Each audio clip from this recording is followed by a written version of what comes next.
এক পরিবারও বাস করতা 5 মেয়ে আর বাবা তারার মা। পরিবারটা খুব সুন্দরও চলের। আর যখন তাই মেয়েগুলা পাইছেন তখন তান খুব সুন্দর পরিবার চলের। পাওয়া যায় না সে কোন কপালে খার, কোন উতার কোন মেয়ের কপালে কোন ছেলের কপালে ভাগ্যয় চলে পরিবার আমরা অনেক সময় বুঝি কম।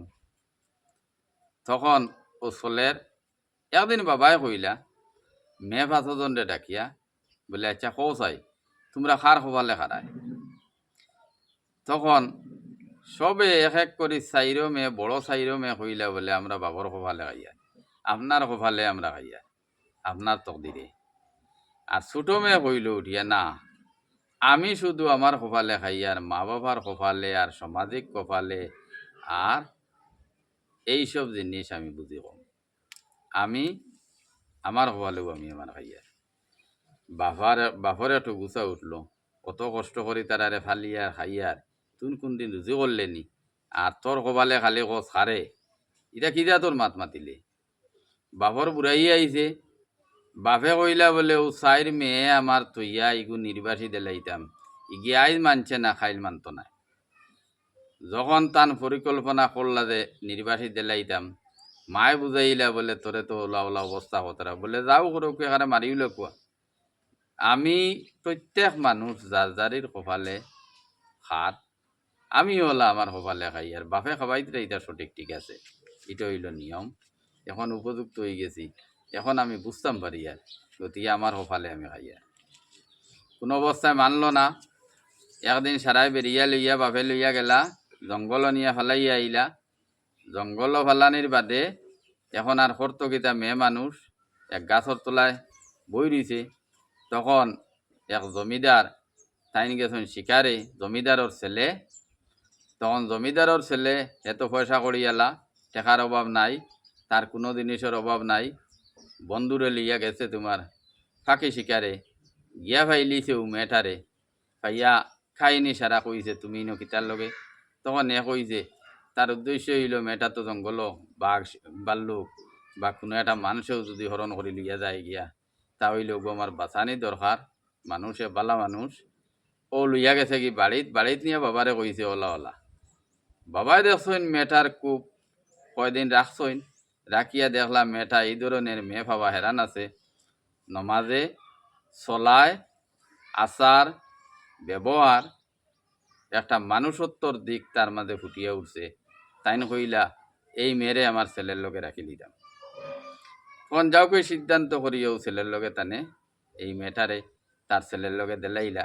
খুব সুন্দর ছেলে, ধনী ছেলে, শিক্ষিত ছেলে।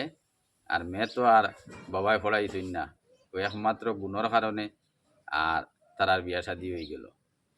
খুব সুন্দর ছেলের। কয়েক বছর পরে দেখা গেল বাবা মারা গেলা, সম্পূর্ণ দায়িত্ব তারা তো। আর মেয়েটাও খুব সুন্দরভাবে চলের, এখন তারা জমিদারি হিসাবে চলতরা।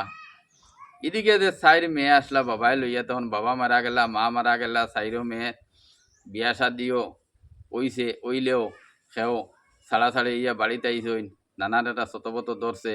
তখন তারার অবস্থা খুব কাহিল, ভিক্ষা করে করে খাইন, সেও খাম করে সেও ভিক্ষা করে, চাইরে বই এইভাবে চলের। একদিন ঘোষণা দিল তারার ছোট বোনির জামাইয়ে জমিদারে যে আমি জাকাত দিতাম, যত মানুষ আছো জাকাত নেওয়া তাইও। চাইরে বইনে কইলা বলে যাই গিয়া কিছু আনি, কিছু যদি দেই নি জমিদারে তে আমরা এটা ভালো হইব। ও গেছেন গিয়া তা আস্তে আস্তে তার বাড়িত যাবার বাদে যখন বইন বাড়াইছইন বেটিন যত আসইন, তখন ও জমিদারর জমিদারর স্ত্রীয়ে তখন দান করতা এইসব। তখন বাড়াইয়া দেবাত লাগিয়া যতক্ষণ এটা রক্তর বাড়ি দেখাতো, এটা যদিও বয়স হয়ে যায়, শতবত হয়ে যায়, তবুও কিন্তু এটা রক্তর বাড়ি। তখন জিজ্ঞাইছেন তুমাতানোর অবস্থা, তুমাতানক বাড়ি কোন জায়গাত। ও এরা সম্পূর্ণ ঘটনা কইছেন, আমরার বাপর নামতা মান নামতা আমরা আসলাম 5 বইন। এক বইন ওলা কইছিল তাইর কপালে খাইব, আর আমরা বুঝাইলাম মানলা না, বাপে নিয়া জঙ্গল ছাড়িয়া আইলা।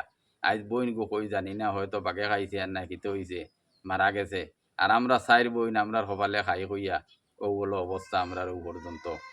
ও সারা কাহিনী উনার বাদে ছোট বইনে পরিচয় দিল যে ও আমি তোমরার বোন জয়তুন্নেসা, আমার নাম, আমি ওলা ওলা ওলা ওলা, আমার কাহিনী সারা ও সব কাহিনী হইল। হওয়ার বাদে ও বনির পরিচয় হওয়ার পরে ফাঁসো বইনে খান্দাকুটি করলা গলার দরিয়া, তখন তাই জামাইও উনলা। উনার পরে তারা জামাইয়ে কইলা আর কোনো দিকে যাওয়া লাগতো না, তুমি তাই চাইরজন আমার অন্য থাকবাই। ও এর পরে তো সুন্দর সুখ শান্তিতে তাকরা। সমাজও দেখা গেল দেখুন ছেলে মেয়ে উপযুক্ত হওয়ার পরে আপনি হয়তো জন্মদারে এটা ঠিক আছে সঠিক পালন করলা, যখন বড় হয়ে যায় একটা ছেলে মেয়ে তখন তার উপরে নির্ভর করে তার বালামন্দ, তার যাচাই, তার চলা, তার ভাগ্য, তার কপাল, সব কিছু তার সাথে থাকে। তুমি আর ইটার উপরে হস্তক্ষেপ, মা বাবার হস্তক্ষেপ, বড় ভাই বোনের হস্তক্ষেপ করার কথা নাই। না বুঝলে অনেক কিছু হয়, আর বুঝলেও তো সুন্দর, সমাজটাও সুন্দর। আমার এই ছোট গল্পটির শিক্ষণীয় যদি হয় বা শিক্ষা পাইন তাহলে সাবস্ক্রাইব, লাইক, কমেন্ট, শেয়ার করবা।